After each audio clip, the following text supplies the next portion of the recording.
Hey, what's up? This is Ricardo at Parts People, and in this video, we'll outline the steps for completing a part replacement on your Dell PC. Visit our website and use this coupon for a 5% off discount.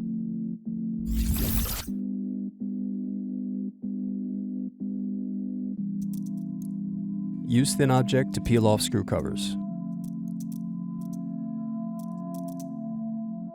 Now unscrew and remove base cover.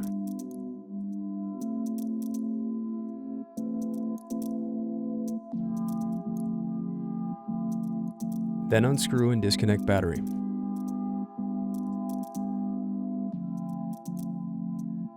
Then remove hinge covers.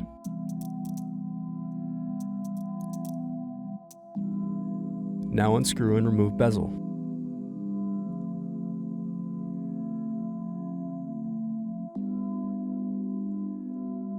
Now disconnect and remove web camera.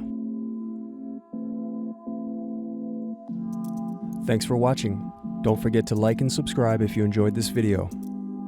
And if you need more, check out this playlist to watch other tutorials for your laptop.